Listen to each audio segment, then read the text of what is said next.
il fait nuit. À l'intérieur de moi, il fait nuit et froid. Mais aussi autour de moi, de nous, des ombres virevoltent telles des fantômes. Les soucis nous tenaillent, les nouvelles nous accablent, le danger nous guette. Restez chez vous, qu'ils nous disent. Gardez les distances, évitez les contacts, c'est le couvre-feu. Il fait nuit. Il fait nuit et froid. La terre a mal.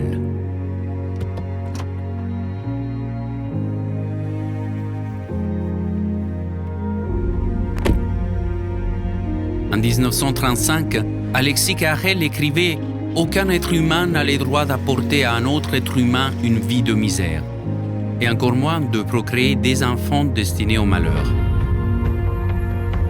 Et pourtant, l'humain et la planète existent dans la lumière et la chaleur. Ils existent pour la lumière et la chaleur. La vie s'épanouit sous les rayons bienfaisants du soleil, cet astre resplendissant. Ils existent. Tournez à droite. Et leur destin est de se réaliser en suivant le chemin d'amour, de liberté et de responsabilité que leur indique, aujourd'hui encore, celui qui est la lumière du monde. Tournez à gauche. Je suis sûr que j'ai bien entendu et bien compris ce que m'a dit cet homme rayonnant avec sa voix angélique. Cette nuit, dans la ville de David, est né pour vous un sauveur. C'est le Christ, le Seigneur. Et voici le signe qui te permettra de le reconnaître. Tu trouveras un nouveau-né, enveloppé de l'ange et couché dans une mangeoire. Je ne comprends pas. J'ai le sentiment de tourner en rond, de me perdre plus que de me trouver. Je dois aller où? Cyrus, Siri, je vais où, moi, pour trouver cet enfant, cette promesse? Je regrette. Je n'ai pas de réponse à cela. J'ai bien peur de ne pas pouvoir vous conseiller.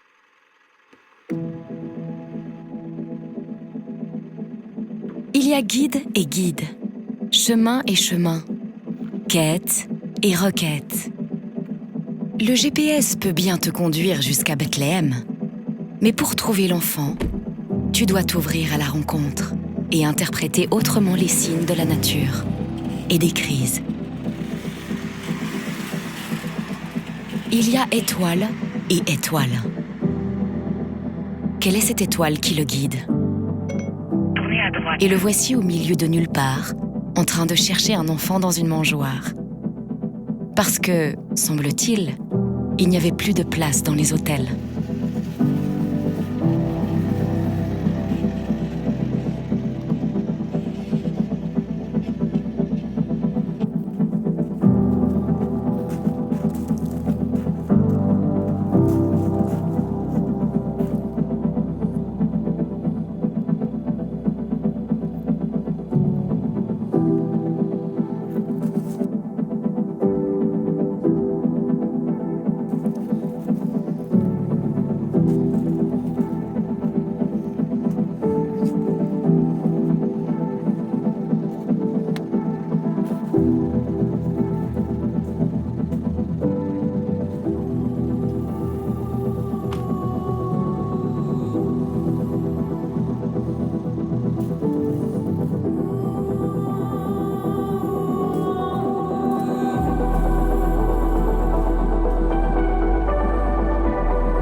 Avec son GPS 4 étoiles et demie, Paolo se retrouve à déambuler le cœur lourd dans une ville qui fourmille.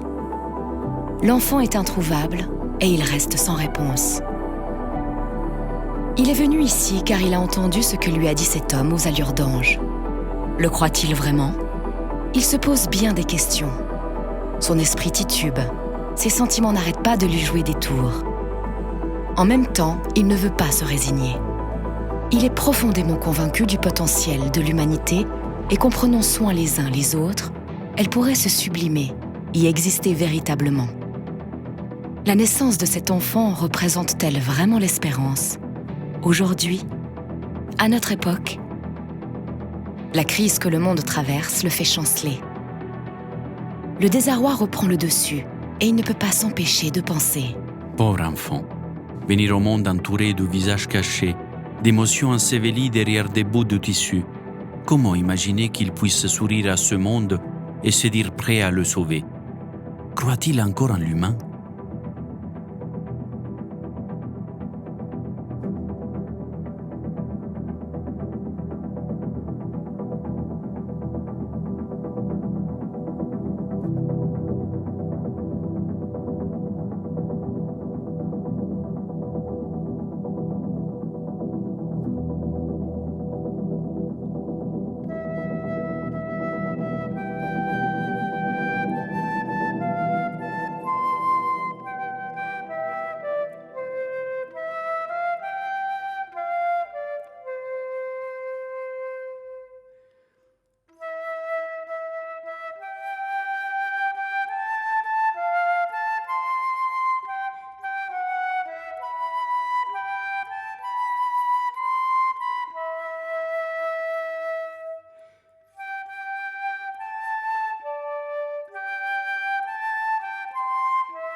Alors furent accomplies les paroles du prophète Habacuc, disant « Tu te manifesteras au milieu de 2 animaux. » Alors, il est où cet enfant?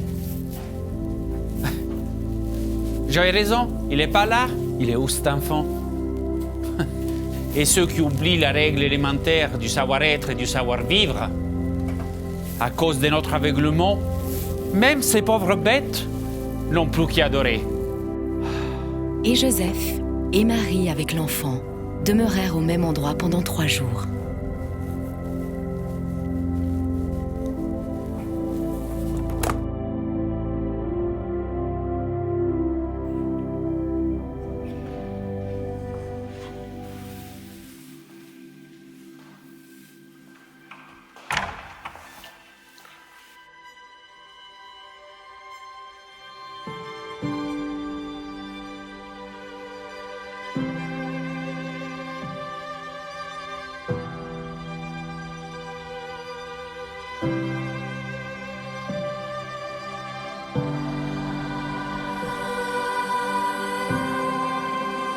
Paolo, Paolo, quand apprendras-tu? Tu peux croire, douter, espérer, aimer, haïr, cela t'appartient. Le Christ est là et sera toujours là, ouvert à accueillir et à se laisser accueillir. Il est le renouveau de chaque instant. Il est la crise qui redonne du souffle et ouvre grand toutes les fenêtres. Il est celui qui nous sort de la routine et fait voler en éclats nos certitudes ronronnantes. Il est celui qui réinvente sans cesse les relations, touche et se passe du toucher, parle et hurle dans un silence assourdissant, regarde dans l'âme, va à la rencontre de l'autre sans s'imposer, et être un quiconque lui fait signe. Il doute, il a peur, aime la solitude et les foules, fait la fête et se contente de peu. Il affronte l'inattendu et en ressort fortifié. Il nous montre la route et l'éclaire. Qu'attendons-nous pour la parcourir ?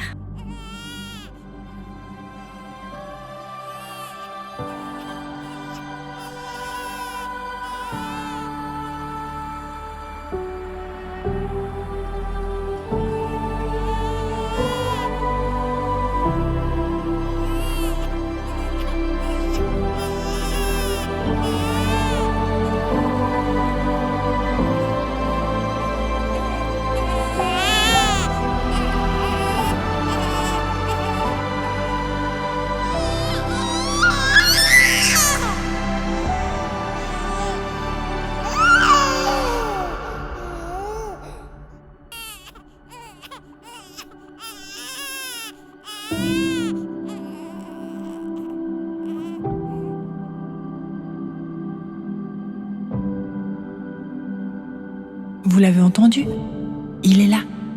Il ne se fatigue pas. Il continue à investir le monde pour nous assurer de sa présence et de la lumière qui repousse les ténèbres. En cette nuit, chers et chères, je nous souhaite la joie du dialogue renoué, de la liberté donnée et trouvée.